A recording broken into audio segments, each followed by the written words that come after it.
Mayor KSRTC driver തർക്കത്തിൽ യദുവിനെതിരെ police കെ.എസ്.ആർ.ടി.സിക്ക് report നൽകും. സംഭവ ദിവസം തൃശൂരിൽ നിന്ന് തിരുവനന്തപുരത്തേക്കുള്ള യാത്രാമധ്യേ 1 മണിക്കൂറോളം യദു ഫോണിൽ സംസാരിച്ചു. ഡ്രൈവിംഗിനിടെ ഫോൺ ഉപയോഗിച്ച നിയമലംഘനം ചൂണ്ടിക്കാട്ടിയാകും റിപ്പോർട്ട്. ഡ്രൈവിംഗിനിടെ യദു കാണിക്കുന്ന മോശം പ്രവണതകളെക്കുറിച്ചുള്ള കൂടുതൽ തെളിവുകളാണ് പുറത്തു വരുന്നത്. ഇപ്പോൾ പോലീസ് കണ്ടെത്തിയിരിക്കുന്നത് മേയറുമായുള്ള തർക്കം, മേയറുടെ കുടുംബവുമായുള്ള തർക്കം നടക്കുന്ന ദിവസം തൃശ്ശൂരിൽ നിന്ന് തിരുവനന്തപുരത്തേക്ക് വരുന്നതിനിടെ ഏതാണ്ട് 1 മണിക്കൂറോളം യദു ഫോണിൽ സംസാരിച്ചിട്ടുണ്ട്. അതായത് ഡ്രൈവിംഗിനിടെ മൊബൈൽ ഫോൺ ഉപയോഗിച്ചു എന്നാണ് പോലീസ് കണ്ടെത്തിയിരിക്കുന്നത്.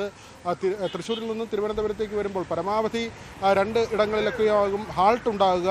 അവിടെ തന്നെ 10 മിനിറ്റ് വീതമാണെങ്കിലും 20 മിനിറ്റ്, അതിനപ്പുറത്തേക്ക് ഫോൺ കോൾ നടന്നിരിക്കുന്നു. കൂടുതൽ സമയം ഫോൺ വിളിച്ചിരിക്കുന്നു.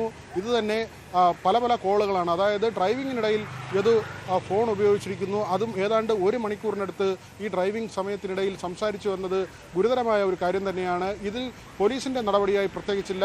പകരം പോലീസ് ഈ കാര്യങ്ങൾ വിശദമാക്കി കെ.എസ്.ആർ.ടി.സിക്ക് റിപ്പോർട്ട് സമർപ്പിക്കും.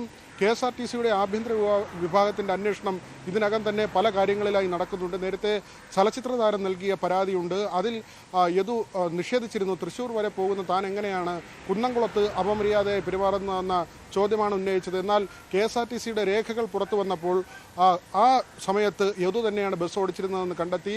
മാത്രവുമല്ല, തൃശ്ശൂരിനപ്പുറത്തേക്ക് യദുവിൻ്റെ അന്നത്തെ സർവീസ് ഉണ്ടായിരുന്നു എന്ന കാര്യവും രേഖകളിൽ നിന്ന് വ്യക്തമാണ്.